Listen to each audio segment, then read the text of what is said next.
السلام عليكم ورحمة الله وبركاته. النهارده هنعمل مع بعض وصفة حلوة أوي لبشرتِك ولإيدِك ولأي أماكن داكنة في وشِك أو في إيديكِ، وبحاجة متوفرة عندنا كلنا في البيت وبنرميها كمان، يعني إحنا مثلًا مش بنعمل بيها حاجة. أنا عندي دول قشر برتقانتين 2 باجيبهم أقطعهم صغير كده وباغسلهم كويس بمَيّة سخنة، وأبدأ إن أنا أحطهم في أي حاجة عندي عشان أغليهم في مَيّة. ده عندي براد أهوّة، هاحط عليه كوباية مَيّة أو على حسب الكمية اللي أنتِ هتعمليها. أنا عاملة الحبة دول بس لإن أنا عندي أساسًا كنت عاملة لنفسي قبل كده. نجيب كوباية مَيّة، المَيّة اللي أنا هاحطها عليها يا مَيّة أنا غالياها وسِبتها تبرد، أو جايبة مَيّة من الفلتر أو مَيّة معدنية، وما تجيبيش مَيّة من الحنفية كده على طول. هابدأ إن أنا أحط المَيّة بتاعتي على القشر،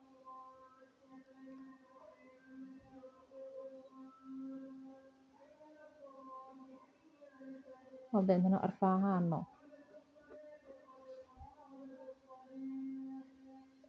أهم حاجة يا حبيبتي ما تنسيش تشتركي في القناة وتدوسي لايك وتفعلي زر الجرس. تابعوا القناة فيها حاجات كتير جدًا هتفيدِك.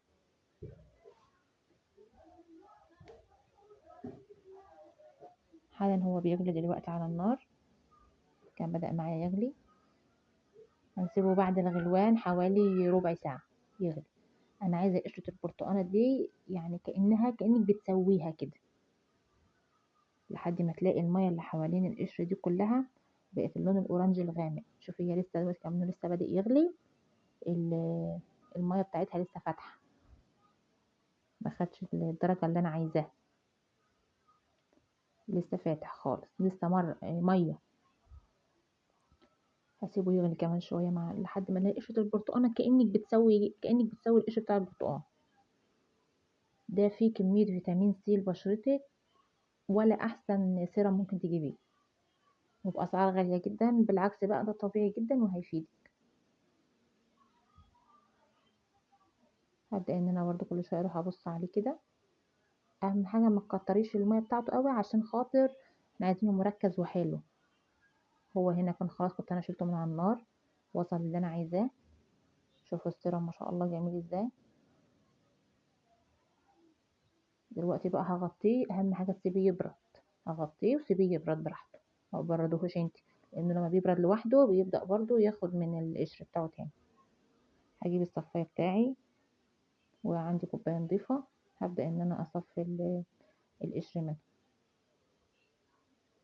عشان لو في برضه أي حاجة بيضة كده، أي حاجة صغيرة بتاع ما تقفليش في البخاخة أو تضايقني وأنا بادعك وشي. إحنا عايزين السيرم ده ندعّمه أكتر أو بحيث إن هو يفيدنا أكتر. هاضيف له نُص ليمونة، حوالي 4 أو 5 نقط ليمون. طبعًا إحنا كلنا عارفين فايدة الليمون للبشرة، للتشققات، لتص الهوا بتاع الصبح، لكل الحاجات دي هو مفيد جدًا للبشرة. الليمون كلنا عارفين طبعًا فوايده. هابدأ برضه أعصر النُص ليمونة بتاعتي برضه في الصف، عشان خاطر الطفل اللي هو الصغير بتاع قشر الليمونة ده ما ينزلش في السيرم بتاعي، أو مثلًا بذرة مش عارفة إيه، كل الكلام ده يبقى متصفي.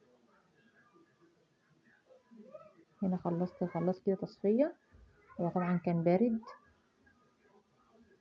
ما عندي بقى عندِك أي بخاخة قديمة أو ممكن تشتري بخاخة. أنا عندي بخاخة قديمة كنت شارية فيها سيرم قبل كده. طبعًا هابدأ إن أنا أخلطهم مع بعض كويس بحيث إن الليمون يدخل في البرتقان كده.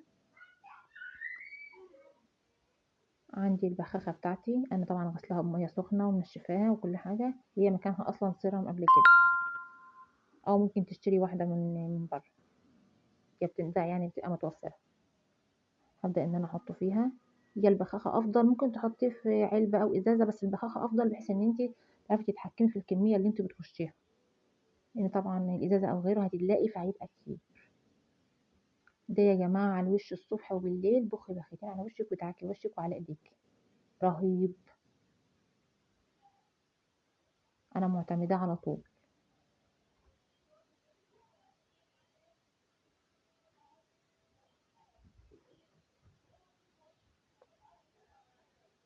معلش بقى أنا إيدي فيها شوية حساسية كده من مَيّة المخلل والكلام ده، بس أنا علشان خاطر أوريكم يعني.